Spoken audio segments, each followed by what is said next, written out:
Please be advised that the views and opinions of the host and guests do not reflect those of the station, the management, and its network.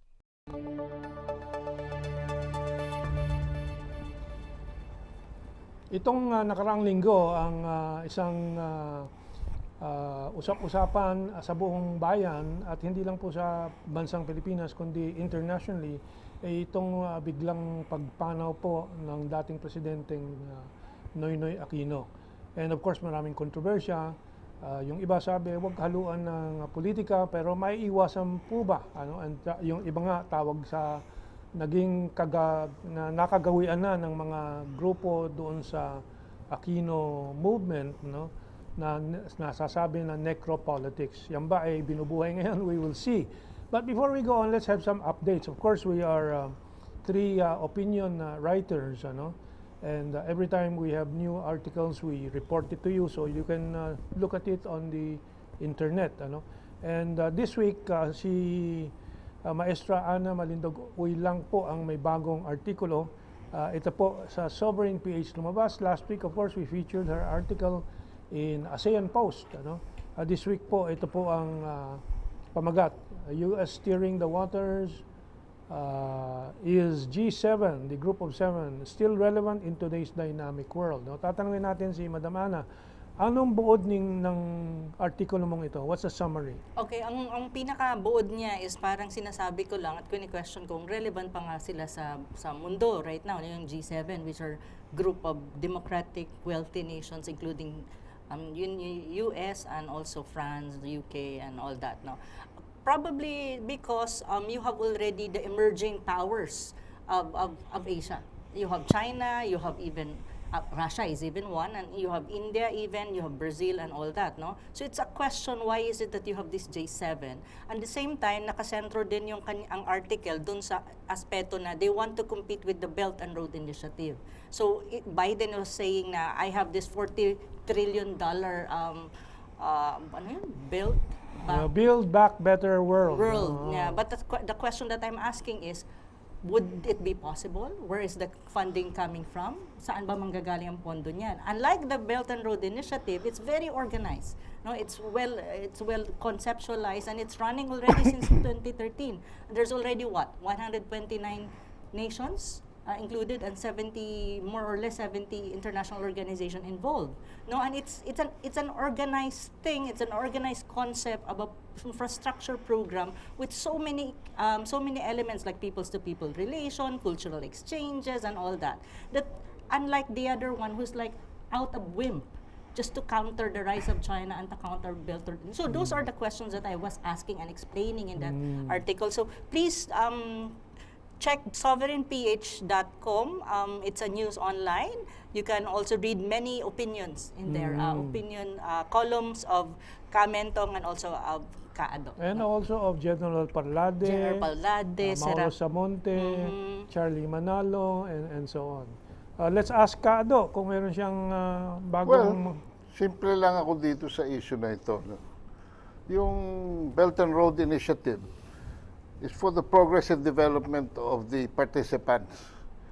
Itong Build Back Better na ito is to build back the US and Europe. sa title pa lang bistado na.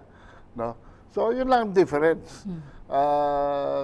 One is so democratized, no, in its powerful sense. And the other one is so selfish and vested. So, yun lang aking contribution doon. Yeah, well, the Build Back Better blue dot na tawag, no? And people can't figure out why it's called blue dot. No? Oh, even I, no? Oh. Bakit nga ba kami? Hindi ko rin alam. Anyway, ang tanong ng marami, including from the Western countries, saan ba manggagaling ang pondo? Yes. And saan ang economic basis nito? Kasi ang China, yung kanyang Belt and Road Initiative, meron siyang surplus dollar reserves, no, na 3.2 trillion na ngayon, and saganang-sagana ang productive enterprises niya, cement, steel rods, and so on, industrial products na importante sa infrastructure development too.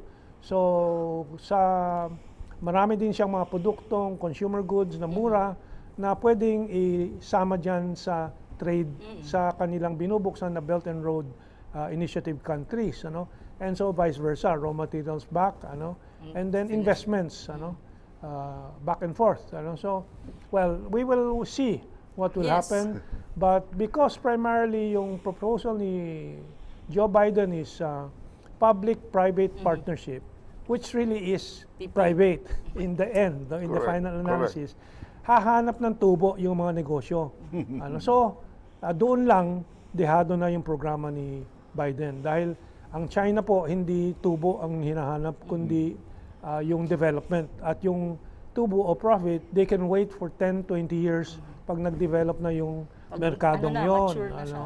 So, now, just an update information kasi nga lumabas itong ICC case investigation daw against President Duterte, which will not prosper because we're not part of the ICC. Anymore. Pero para lang madagdagan ng kaalaman ng publiko kung ano yung tao na nagsasampa ng investigasyon, si Fatou Bensouda, yung pala ito naging ito po, before speaking on behalf of the victims of so-called serious crimes as prosecutor of the ICC, Fatou Bensouda faithfully served in the highest judicial offices, a military dictatorship in her country, the Gambia. Two witnesses have already publicly challenged her before the Truth, Reconciliation, Reparations Commission of Gambia. Will the commission call the prosecutor to answer the charges? Yung pala galing siya sa bansa, judicial system ng isang bansa na mukhang maraming question about human rights. But that's the ICC. It's just a facade for European persecution and prosecution of African and now expanded to the third world tulad ni Presidente Duterte, independent leaders.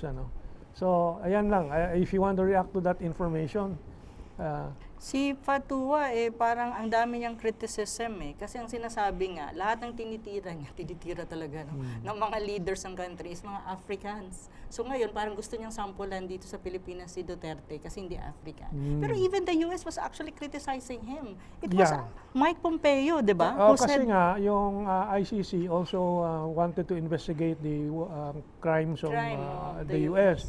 Pero sa tingin ko, yung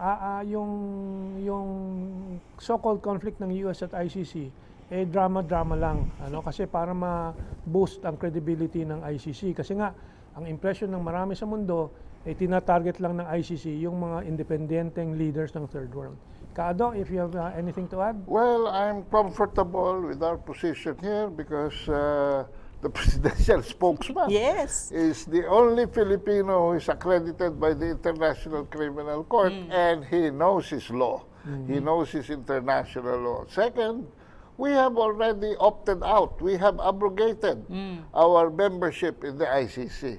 So, para sa akin, history na yan And third, the Duterte term is just about to end. Yes. So, co-bodies, I hate to say that, but where is all this going but dirty politics by those who are paying for such funfair, kumbaga? Nais ko lang magbigay ng komentaryo tungkol sa Philippine mainstream media. Kung bakit tayo, alam natin, and there's so many facts out there, they play up this ICC Yes, they are. They're playing and Bensouda, well, of course, we know they are committed to the interests of a certain political faction in our society, but that's not being very healthy for our society. So let's move on to the main topic of this segment, yung pagkayao po ni Benigno S. Aquino III at the age of 61. And the New York Times reported it. It's reported in international media. But in the Philippines, he is remembered by some for such things like si General Parlade, for example, remembers Aquino for ordering the stand down in the SAF 44 massacre. Yung napatay na 44 na Filipino Special Police Force, although there are the partisans of the Aquino family and of Noynoy Aquino, still many others remember cases like the next image po, yung trial over the DAP, the DAC funds, Development Assistance program na maraming question po, no? Na sinyortcut ang mga budgetary and disbursement processes, and up to today, Secretary Abad, the Finance Secretary then, is still under a heavy cloud of suspicion over many unanswered questions dyan.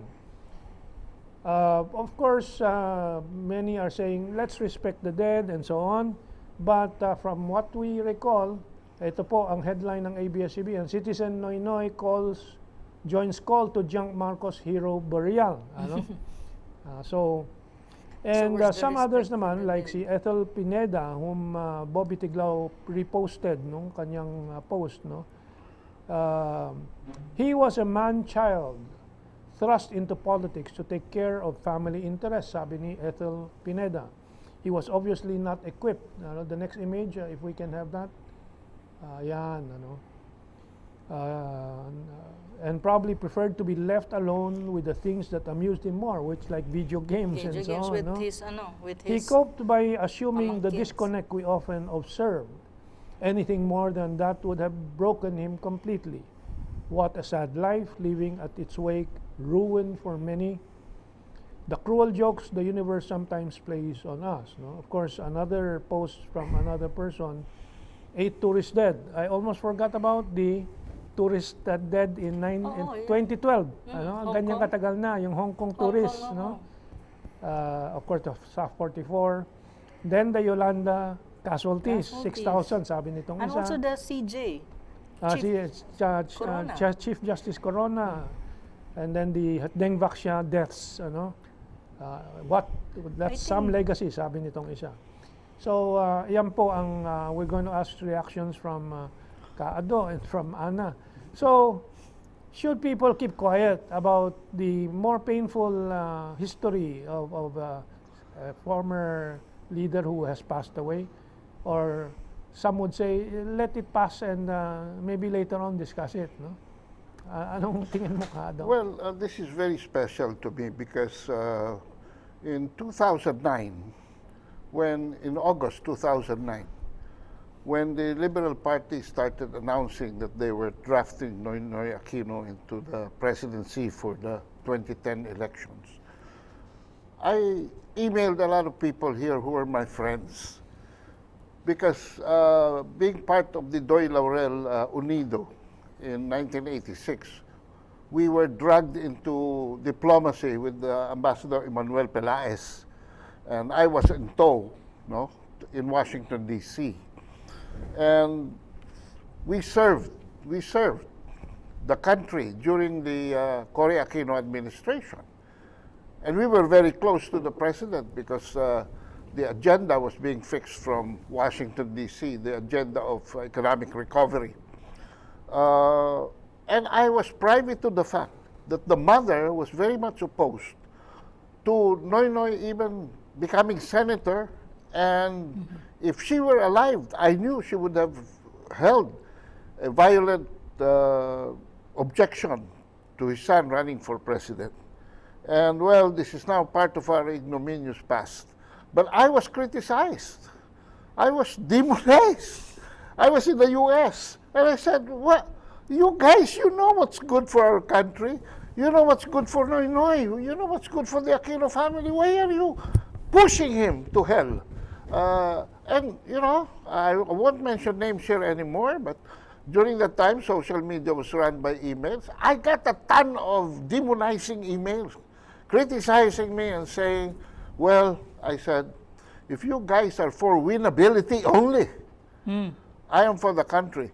I decided right there and then from Virginia, to rebase back here because I knew the country, I just had this sense that the country will undergo very difficult years ahead. And so, doon tayo nagkaroon ng opening commentong sa ating media friendship. Ika nga, hindi po ba? At gusto ko lang mag-react dito sa statement ni Presidente Duterte. No? That, we should really be united in prayer. No? But, saying that we should honor this man for his service to the country and hope that Filipinos will be inspired by his legacy. I just felt that Duterte insulted me. No? And why? Because I think one of Duterte's greatest failure is not as a prosecutor, not as a president, but as a prosecutor, is to prosecute this man. For patronage politics at its worst. Incompetence in the Sub-44, Yolanda, and the Dengbaxia. Insensitivity to the poor, and promoting vested interests, especially in the South China Sea issues. No? Yung kanyang, the positions were very harried, not studied, so shallow. No, that I went reading. I was the one who invented the name village idiot, toy president, and Penoy. Yung Penoy hindi pa balot, kaya Penoy siya. So, vindictiveness in the impeachment of my friend Renato Corona, who served, who I consider a hero for the Hacienda Luisita farmers and farm workers. And as you mentioned, Mentong, yung DAP and the PDAP and whatever, corruption, unmitigated corruption and sense of impunity, no? Na, ayan na. So sabi ko, St. Peter will have a very difficult time here because if I knew it, no? The lowest basement is already full, and that is where his parents are. So they will have to look for a place for him in heaven, I suppose. But of course, Satan will have a fight on this matter. So there is a fight out there. Maestra, anong... Ako naman po, ang ano ko dyan, ang reaction ko, yes, we need to respect the dead and then may burial, so we respect. So sabi ko nga, ceasefire muna sa social media. So ako, I'm a little bit in a ceasefire mode with the Dilawans. But one thing though, ang nababasa ko sa social media at reaction ng mga tao, yung tinatawag mong necropolitics, tama ba? Necropolitics na sinasabi nila, it's very much associated with the Aquinos. And it started even before, during Cory, di ba? Namatay si Ninoy, Cory was in power. At saka si Ninoy, display nila, hindi hinugasan ng bangkay. Talagang ginawa nilang politicized. Hinabaan yung, anong tawag doon, yung prosesyon, And so, that motivated, parang that kind of, instigated people to lobby and to go for, Cory. So, Cory is naging presidente. And let us not forget, that plunged us into the 30 years of the yellow politics that destroyed industrialization, development, energy development sa nuclear power. Lahat sira ang mga programa. So people cannot take this lightly. Na yung ginagamit ang drama ng kamatayan para i-boost ang politika ng ilang mga tao, agenda, and so on. Please then the second time is it's actually Noynoy na, diba? Namatay yung mother, ginawa nilang haba din ng prosesyon. The same what they have done. And yun ang puntos ni yung puntos ni si Cory mismo, alalang-alala na gawing presidente yung anak niya dahil alam niya ang totoo dyan. Kaya tama si Ethel dito, na kawawa actually si Noynoy. Ayaw niya And sa kanyang maagang pagkayao, hindi ba ebidensya yan na there was something wrong talaga? He could not take it, no?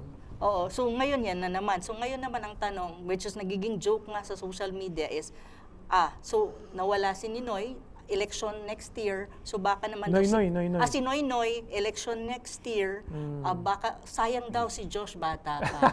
Or di kaya daw si Chris Aquino na ang maging presidente.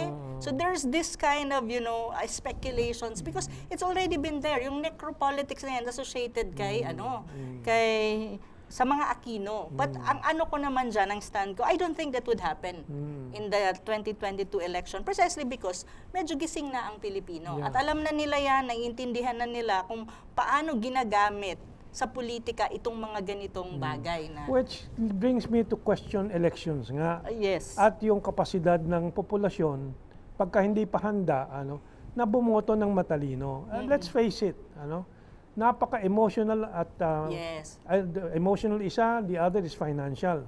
Nagbebenta ng boto talaga sa mga probinsya, napakarami niyan, and then yung emotional nga, yung gagamitin ng mga emotional events like this. Appeal to emotion yan. Appeal to emotion, gagamitin mo yung sitwasyon. So ngayon nga, may debate sa social media na bakit daw pinapalabas ang mga how do you call that, yung mga deficiencies ng ng Noynoy Aquino presidency na administration na may patay dapat igalang. Sabi ko, ganun talaga eh. The Noynoy will be judged by history and by the people of this country based on what he have done. Oo It's nga, not necessarily about may based on isang diskusyon nga emotions, na sabi, dapat yung patay respect. Sabi ko, halimbawa sa China, sa Song Dynasty, may nagtraidor sa dynasty kasi tinulungan ang foreign invaders. 1,000 taong dumaan, talagang naka-preserve yung libingan ng mag-asawang traidor at hanggang ngayon, dinuduraan pa ng mga tao. Because there's an understanding, a sense of history. At buong pamilya nila, buong pamilya at angkan, papatayin. No? And all that. So, sabi ko nga yung last sentence ko, I was not judging really. But this has to be put up. Because this is an end of an era of 30 years of decadent Philippines. Aba, kanina pinag-uusapan natin yung BRI. 6 years delayed tayo sa Belt and Road Initiative precisely because of this man. So, hindi biro. Hindi biro. This man or this boy? We're not criticizing, no? We're just for purpose of facts. These are demonizing facts. the man. We're just citing the facts. Yes, it's factual. That he totally missed really the development boat dito sa pagka-presidente niya, which we suffered as a nation. At saka yung one thing lang siguro na idadagdag ko sa mga sinasabi ni Kaado is yung victiveness, ay yung pagiging Vindictiveness, ng kanyang grabe. administration. It's not only actually CJ Corona, even PJMA suffered from that. Sino? Si Gloria Macapagal, si Gloria. former President Gloria. The rest of his term nandun sa hospital ata siya, di ba? House arrest, but Hospital arrest. Hospital arrest, no? For the rest, for almost 6 years or 5 years ba? Na nandun. So it's parang yun ang association din Na sa walang kanya, no? due process. Walang due process din, no? Walang due process. Well, again, I will go back to our elections. Do we really need it? Yun din. Of course, since we do not have a party like Vietnam has or China or Singapore, no, may problema tayo. Walang maasahan na leader ato. Except maswertehin tayo, si Duterte is for pro-development, for infrastructure building and so on. So, swerte tayo. Kung malasin tayo na may bagong Noynoy Aquino, di ba? Well, we need a legitimate political party na hindi po umaasa sa vicissitudes of the situation, yung pagbabago-bago ng sitwasyon And this lang. reminds me, Mentong, of the nullification of the 2010 election case that we filed in the Supreme Court, which was copied by Nene Pimentel, also the late Nene Pimentel. No? And dun sa kanyang privilege speech, nandun yung buong case study natin. Pero ano ang buod? Hail to the chief. Sa proclamation, ang nangyari, despite all the collapse of the election safeguards for the automated election law, despite the fact that very clear na wala naman talaga naging eleksyon, it would have been a genuine opportunity for Congress to have, for the first time, enacted a runoff in our election system. Sabihin nila, walang jurisprudence. No. The snap election was like that. But they had to enact an enabling act. So, the best thing for me, looking back, hindsight naman, ito lang naman, no? 30 seconds.